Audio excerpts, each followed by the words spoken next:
Les contenus sont plus que jamais au cœur de la communication digitale. Par contre, ce qui est vraiment nouveau, c'est que maintenant, ça va être des contenus transmédia. Et c'est eux qui vont permettre une expérience de marque fluide d'un écran à l'autre. Le meilleur exemple, c'est ce qu'a fait Audi pour le lancement d'une de ses voitures il y a de ça quelques années. Pour connaître la suite de l'histoire, il fait passer à un autre écran. Et l'histoire voilà, ne se résumait pas à ce qui était proposé sur un point de contact donné. La publicité seule, aujourd'hui, ne permet pas de faire vraiment décoller un contenu en ligne.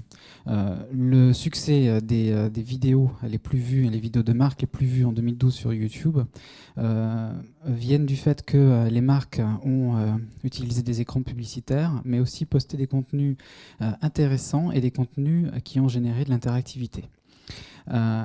Intel, par exemple, devient producteur de contenu avec The Creators Project et ces contenus sont beaucoup vus et abondamment partagés. Un autre exemple qui pour moi est assez révélateur, c'est tout le buzz qui est autour du single Get Lucky de Daft Punk.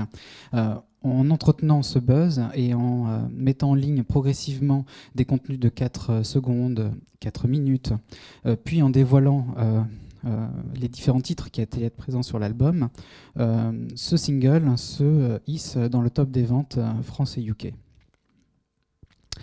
Les annonceurs qui souhaitent engager une cible particulière en ligne utilisent des contenus en affinité avec leur cible pour pouvoir les toucher en ligne et sur les différents écrans.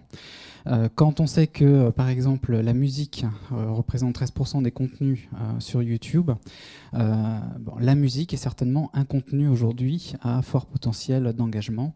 C'est ce que fait Pepsi en s'associant avec Twitter, avec Live Now. Il propose une offre en streaming de musique gratuite et c'est un partenariat vraiment très intéressant. Un autre exemple, c'est ce que fait SFR à travers, par exemple, sa campagne pour le lancement de la 4G. Grâce à Shazam, les téléspectateurs étaient invités à consulter via leur mobile des contenus vidéo plus longs. On voit effectivement là se dessiner le fait que tout l'intérêt effectivement d'une communication multi-écran où les écrans s'additionnent et à chaque écran correspondent des fonctionnalités d'interaction particulières.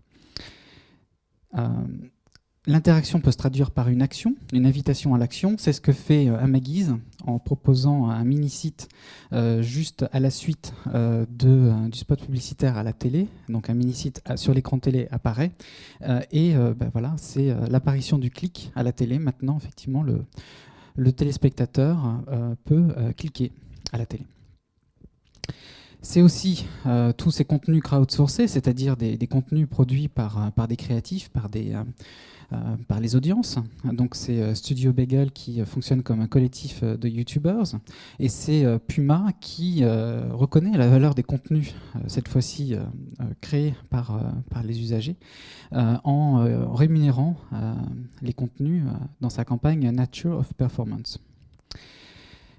Tous ces contenus, les contenus de marque ou les contenus ces retours d'expérience des consommateurs se mélangent dans YouTube et surtout dans Google. Et c'est bien ça l'enjeu. C'est pour ça que L'Oréal investit dans des campagnes auprès des blogueurs pour que les consommatrices qui ont vu un produit à la télé, lorsqu'elles font une recherche en ligne, elles tombent sur quelques avis de consommateurs positifs. Vraiment, ce qui se passe, c'est que les contenus sont au cœur de cette communication transmédia. Ils permettent à un consommateur de passer, d'avoir une expérience de marque fluide entre un écran et un autre. Et donc là, sur cette slide, on voit quand même que le meilleur cas de communication transmédia, ça reste certainement cette campagne pour Audi qui a fait 2 millions de visiteurs et quand même 10 000 visites en concession.